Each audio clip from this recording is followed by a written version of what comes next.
Malice law, इससे पहले वाले लेक्चर में मैंने बताया था कि पोलराइज़र का एक पास एक्सिस होता है।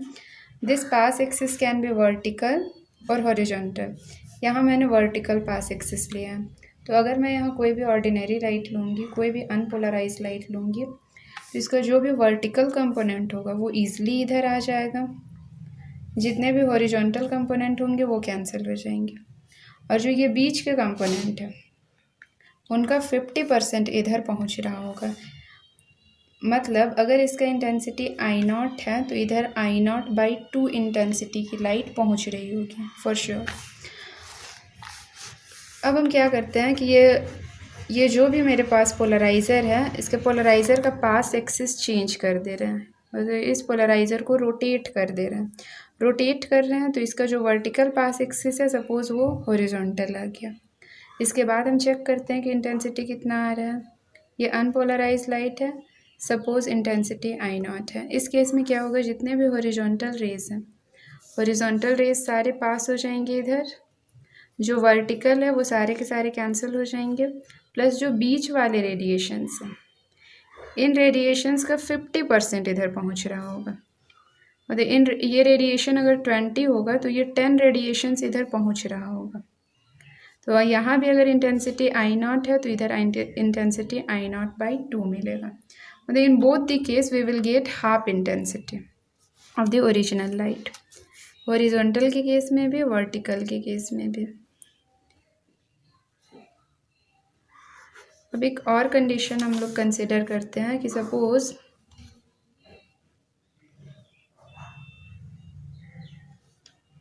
ये एक पोलराइज़र है, ये उसका पास एक्सिस है, और इसमें मैंने पोलराइज लाइट भी डाल दिया। यह है पोलराइज लाइट। अब इसका इंटेंसिटी चेक करना है। ये पोलराइज लाइट है, वर्टिकल डायरेक्शन में ये वाइब्रेट कर रहा है, और मेरे पास एक्सिस भी वर्टिकल है। तो ये सारे के सारे रेडिएशन, ये 100 अगर रेडिएशन है तो यहाँ भी 100 रेडिएशन पहुँच रहा होगा। मतलब इस केस में इंटेंसिटी बिल्कुल भी ड्रॉप नहीं होगा। I0 है तो I0 इंटेंसिटी ही हमें मिलेगा। ठीक है, सेम हॉरिजॉन्टल के केस में भी है कि अगर हम हॉरिजॉन्टल वाला, मेरा प्लेन पोलराइज लाइट है और मेरा पोलराइज़र का पास एक्सिस हॉरिजॉन्टल है, तो भी हमको सारा रेडिएशन मिल रहा होगा, क्योंकि इसमें कैंसिल तो सिर्फ वर्टिकल वाला होगा, और वर्टिकल यहाँ है नहीं। जितने भी ये हॉरिजॉन्टल वाले रेडिएशन है सारा इधर पहुँच रहा होगा। ठीक है,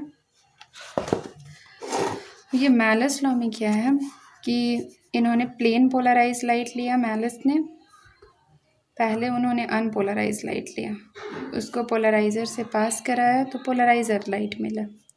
यानी कि अगर पहले इंटेंसिटी 2I0 है, सपोज़ 2I0 है, तो इसकी इंटेंसिटी I0 रही होगी, इसका हाफ 2I0 का हाफ हो जाएगा I0, और फिर इस लाइट को एक दूसरे पोलराइज़र से पास कराया गया, लेकिन इसका पास एक्सिस वर्टिकल था और इसका पास एक्सिस थोड़ा टिल्टेड था।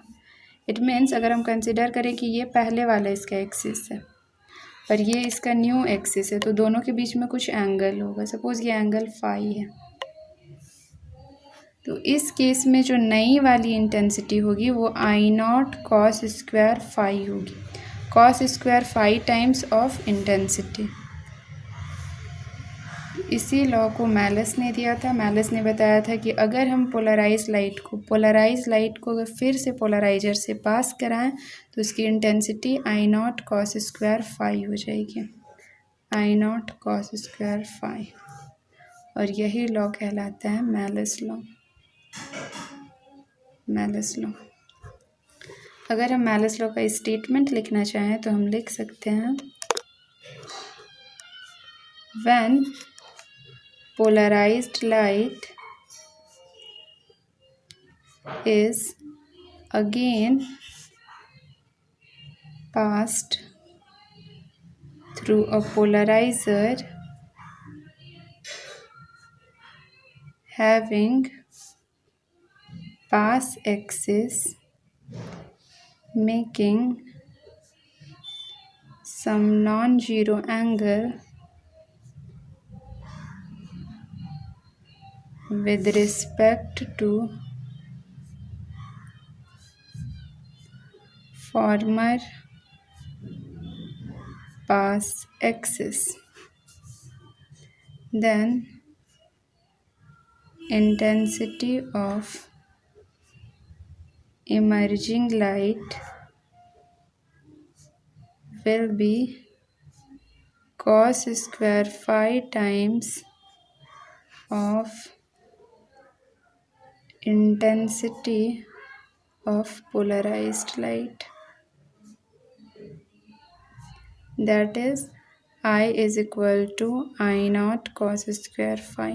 मैंने जो लिखा है वो मैं एक बार एक्सप्लेन कर देती हूँ कि when plane polarise light is again passed through a polariser, जब हमको ये प्लेन पोलराइज लाइट मिल गया और इसको मैं फिर से पोलराइजर से जब पास कराती हूँ और इसका पास एक्सिस क्या है, having pass axis making some non zero angle with respect to former pass axis. ये जो नया वाला पोलराइजर है इसका जो पास एक्सिस है वो पुराने वाले पास एक्सिस के साथ कुछ नॉन जीरो एंगल बना रहा है, मतलब जीरो के अलावा इसका कुछ वैल्यू बन रहा होगा 30 डिग्री 40 डिग्री 45 डिग्री कुछ भी। तो इस केस में जब नया वाला लाइट, इससे जो लाइट बाहर निकलेगा उसका intensity cos square phi times होगा, इसका नया intensity cos square phi times होगा आई नॉट का, और यही है Malus law. I hope it would be clear to you. Thank you.